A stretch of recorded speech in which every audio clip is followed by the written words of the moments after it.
మదన్ మోహన్ మీడియాతో మాట్లాడుతున్నారు. ఇప్పుడు ఆ లైవ్ చూద్దాం.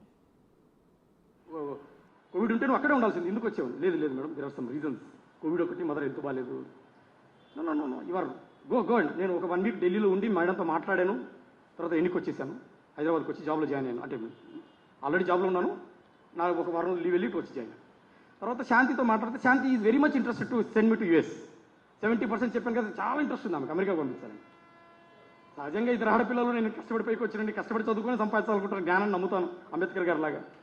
సో అమెరికాకి వెళ్ళిన ఆశ 30%, పిల్లలు వదుకుంటాను బాధ, కానీ భార్య ప్రోద్బలం. నమ్మి కానీ అప్లికేషన్ డెడ్ ఉంది. అప్పుడు విజయసాయిరెడ్డి గారి గురించి చెప్పింది శాంతి. ఇప్పుడు అప్పుడు ఆయన మేడం అక్కడే చేస్తున్నారు, మా మిసెస్ గారు విశాఖపట్నంలో చేస్తున్నారు. విజయసాయిరెడ్డి గారు కూడా అప్పుడు అక్కడే ఉన్నారు, Uttarandhra MP from YSRCP. So అప్పటికి మీకు పరిచయం కాబట్టి నన్ను కూడా భర్తగా, నేను ఒక అసిస్టెంట్ డైరెక్టర్, తను ఒక హోదాలో ఉంది, నేను ఒక హోదాలో ఉన్నాను. సహజంగా ఏ భార్య అయినా భర్త అయినా మార్కెటింగ్ చేసుకుంటారు కదా, సో నన్ను కూడా అలాగే మార్కెటింగ్ చేసుకుంది. So I also felt happy. So first time నన్ను విజయసాయిరెడ్డి గారి గురించి చెప్పడం మొదలుపెట్టింది. విజయసాయిరెడ్డి పెద్ద ఆయన, అవును నేను కూడా విన్నాను సార్, చాలా పెద్ద మనిషి, జగన్ గారి తర్వాత జగన్ గారు అంతటా ఆయన అని విన్నాను నేను కూడా. ఒకసారి ఇక్కడ జూబ్లీ హిల్స్లో ఆయన ఇంటికి తీసుకెళ్ళింది నన్ను. జూబ్లీ హిల్స్లో ఆయన ఇల్లు గుర్తులేదు కానీ I swear she took me to their home. ఆయన ఇంట్రడ్యూస్ చేశారు. సారు వాళ్ళ మిసెస్ గారు, అప్పుడు సునంద మేడం గారు కూడా ఇంట్లో ఉన్నారు, ఆయనను కూడా పరిచయం చేసింది. ఫోటోలు కూడా దిగాము. తర్వాత విజయసాయిరెడ్డి గారు కూడా ఉన్నారు.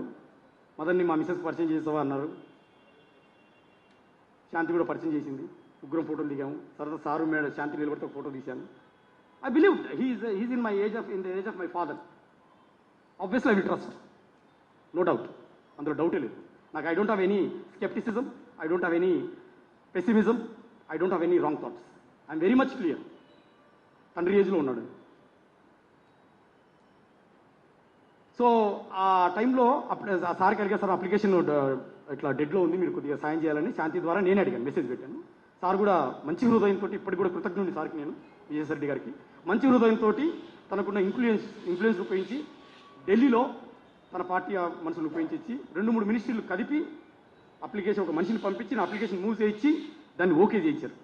తర్వాత నాకు మెయిల్ వస్తే నేను మళ్ళీ ఢిల్లీకి వెళ్తే even when I was called from Hyderabad, madam నా అప్లికేషన్ స్టేటస్ ఏంది మేడం, ఎవరయ్యా నీ అప్లికేషన్ పట్టుకొని తెగ తిరుగుతున్నారు, యువర్ ఫ్రమ్ వేర్ అన్నాడు.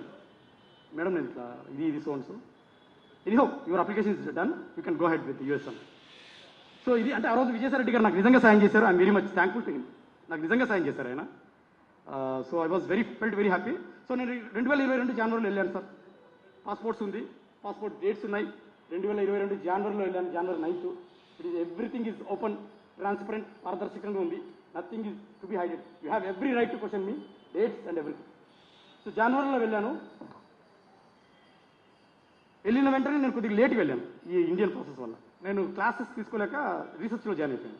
క్లాస్ వర్క్ ఉంటుంది ఫస్ట్ పేజ్లో, రీసెర్చ్లో జాయిన్ అయిపోయాను. సెప్టెంబర్లో శాంతి, సెప్టెంబర్లో ఫోన్ చేసి శాంతి నా వైఫ్, నువ్వు సెప్టెంబర్లో 1 వీక్ ఇండియాకి వచ్చేయాలంటది. లేదమ్మా నేను రీసెర్చ్లో ఉన్న, క్లాస్ వర్క్ ఆగస్ట్లో స్టార్ట్ అవుతుంది, జూన్ జూలై ఆగస్ట్ సెప్టెంబర్ బిజీగా ఉంటుంది క్లాస్ వర్క్ అంటే, రీసెర్చ్లో అంటే రావచ్చు కానీ క్లాస్ లేదు 1 వీక్ వచ్చిపో నేను. 1 వీక్ వచ్చేది ఏంటి అసలు, what does it mean, America ఎక్కడ ఉంది, ఇండియా ఎక్కడ ఉంది, రానికి పోనీకి 2-3 రోజులు నేను రాలేనే అన్నాను. లేదు సో శాంతి నేను నా గురించి అంతా ఓపెన్గా చెప్పింది కాబట్టి నేను కూడా ఓపెన్గా చెప్పాను. I don't want hide anything.